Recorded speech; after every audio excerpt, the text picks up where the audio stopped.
മുഖ്യ തെരഞ്ഞെടുപ്പ് കമ്മീഷണർ നിയമനത്തിൽ വിമർശനം തുടരുകയാണ് കോൺഗ്രസ്. തിടുക്കപ്പെട്ട് മുഖ്യ തെരഞ്ഞെടുപ്പ് കമ്മീഷണറെ നിയമിച്ചത് ഭരണഘടനാ വിരുദ്ധമാണെന്ന് കെ.സി. വേണുഗോപാൽ. ജ്ഞാനേഷ് കുമാറിനെ തിടുക്കപ്പെട്ട് നിയമിച്ചത് സുപ്രീം കോടതി ഇടപെടൽ തടയാനെന്നാണ് വിമർശനം.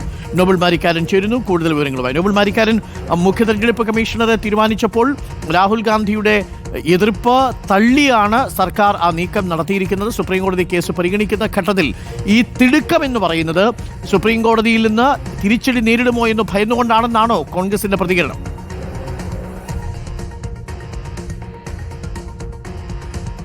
അരുൺ, ഇന്നലെയാണ് പുതിയ മുഖ്യ തെരഞ്ഞെടുപ്പ് കമ്മീഷണറായി ജ്ഞാനേഷ് കുമാറിനെ നിയമിച്ചത്. അതിനെതിരെ ആ യോഗത്തിൽ തന്നെ രാഹുൽ ഗാന്ധി അദ്ദേഹത്തിന്റെ വിയോജിപ്പ് രേഖപ്പെടുത്തിയാണ് നൽകിയാണ് ഇറങ്ങിപ്പോകുന്നത്. എന്താണെങ്കിലും കോൺഗ്രസ് ആ വിഷയത്തിൽ രൂക്ഷമായ പ്രതികരണം തന്നെയാണ് ഇപ്പോഴും നടത്തിക്കൊണ്ടിരിക്കുന്നത്. പ്രത്യേകിച്ച് ഈ തെരഞ്ഞെടുപ്പ് കമ്മീഷണറെ തെരഞ്ഞെടുക്കുന്ന സമിതിയിൽ നിന്ന് ചീഫ് ജസ്റ്റിനെ ഒഴിവാക്കിയതുമായി ബന്ധപ്പെട്ട ഹർജി നാളെ സുപ്രീം കോടതി പരിഗണിക്കാൻ ഇരിക്കുകയാണ്. ആ പശ്ചാത്തലത്തിൽ ഈ നിയമനം തൽക്കാലം നടത്തരുത്, കോടതിയുടെ തീരുമാനം വന്നതിന് ശേഷം മാത്രമേ നടത്താവൂ എന്നൊരു തീരുമാനം കോൺഗ്രസിനുണ്ടായിരുന്നു. അത് സർക്കാരിനെ അറിയിക്കുകയും ചെയ്തു. പക്ഷേ അതിനെയൊക്കെ മറികടന്നുകൊണ്ടാണ് ഇന്നലെ ജ്ഞാനേഷ് കുമാറിന്റെ നിയമനം എന്താണെങ്കിലും സർക്കാർ നടത്തിയത്. ആ പശ്ചാത്തലത്തിൽ ഇത് ഭരണഘടനാ വിരുദ്ധമാണ് എന്നാണ് കോൺഗ്രസ് ആരോപണം ഉന്നയിക്കുന്നത്. അത് മാത്രമല്ല, തെരഞ്ഞെടുപ്പ് കമ്മീഷനെതിരെ നിരവധി ആരോപണങ്ങൾ നിലനിൽക്കുന്നുണ്ട്. അത് വ്യാജ വോട്ട് ചേർത്തതാണെങ്കിലും അല്ലെങ്കിൽ ഇലക്ട്രോണിക് വോട്ടിംഗ് മെഷീൻ കൃത്രിമം നടത്തിയെന്ന് ആരോപിച്ചാണെങ്കിലും അത്തരത്തിൽ നിരവധി ആരോപണം നിലനിൽക്കുന്നുണ്ട്. ആ ആരോപണങ്ങളിലൊക്കെ BJP അതിരുവിട്ട് തെരഞ്ഞെടുപ്പ് കമ്മീഷൻ സഹായിച്ചു എന്നുമാണ് കോൺഗ്രസിന്റെ ഒരു ആരോപണം. സ്വാഭാവികമായും ഇത്തരത്തിൽ തിടുക്കപ്പെട്ട് പുതിയ നിയമനങ്ങൾ നടത്തുമ്പോൾ ആ ആരോപണങ്ങളെല്ലാം ശരിയാകുന്നു അല്ലെങ്കിൽ അത് സമ്മതിക്കുന്നു എന്നൊരു അർത്ഥം വെക്കുന്നു എന്ന് കൂടി കോൺഗ്രസ് വ്യക്തമാക്കുന്നുണ്ട്. എന്താണെങ്കിലും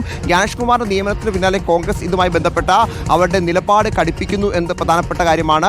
1988 കേരള കേഡർ ഉദ്യോഗസ്ഥനാണ്, IAS ഉദ്യോഗസ്ഥനാണ് ജ്ഞാനേഷ് കുമാർ. അദ്ദേഹം നിലവിലത്തെ തെരഞ്ഞെടുപ്പ് കമ്മീഷണർ കൂടിയായിരുന്നു. അങ്ങനെയാണ് അദ്ദേഹത്തിന് ഇപ്പോൾ സ്ഥാനക്കയറ്റം നൽകി പുതിയ പദവിയിലേക്ക് എത്തിച്ചിരിക്കുന്നത്. പ്രധാനമായും കേന്ദ്ര സർക്കാരുമായി ഏറ്റവും അടുത്തുനിന്നൊരു ഉദ്യോഗസ്ഥൻ കൂടിയാണ്. സ്വാഭാവികമായും അത്തരത്തിൽ ഒരാളെ കേന്ദ്ര സർക്കാർ അവരുടെ പ്രധാനപ്പെട്ട അല്ലെങ്കിൽ തെരഞ്ഞെടുപ്പ് കമ്മീഷന്റെ ഏറ്റവും പ്രധാനപ്പെട്ട ചുമതലയിൽ കൊണ്ടുവരുമ്പോൾ സ്വാഭാവികമായും അതിൽ BJPക്ക് അനുകൂലമായ തീരുമാനങ്ങൾ ഉണ്ടാകുമെന്ന് കോൺഗ്രസ് പ്രതീക്ഷിക്കുന്നു വരും നാളുകളിലും. കാരണം നമുക്കറിയാം, രാജീവ് കുമാർ അദ്ദേഹത്തിന്റെ കാലാവധി ഇന്ന് പൂർത്തിയാവുകയാണ്. കഴിഞ്ഞ 4.5 വർഷക്കാലത്തെ അദ്ദേഹത്തിന്റെ തെരഞ്ഞെടുപ്പ് കമ്മീഷനിലെ പ്രവർത്തനങ്ങളിൽ വലിയ വിമർശനങ്ങൾ, അതായത് ഇതുവരെ നമ്മൾ തെരഞ്ഞെടുപ്പ് കമ്മീഷനുമായി ബന്ധപ്പെട്ട് കേൾക്കാത്ത തരത്തിലുള്ള വിമർശനങ്ങൾ ഏറ്റുവാങ്ങിയിട്ടാണ് അദ്ദേഹം പോകുന്നത്. സ്വാഭാവികമായും തെരഞ്ഞെടുപ്പ് കമ്മീഷന്റെ പല പ്രവർത്തനങ്ങളെയും കോൺഗ്രസ് അടക്കമുള്ള പ്രതിപക്ഷം നിരന്തരം ചോദ്യം ചെയ്യുന്ന സാഹചര്യം കൂടി ഉണ്ടായിട്ടുമുണ്ട്.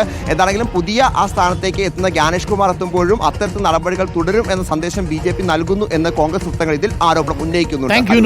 ഡൽഹിയിൽ നിന്ന് നോബൽ മാരിക്കാരനാണ് വിവരങ്ങൾ നൽകി.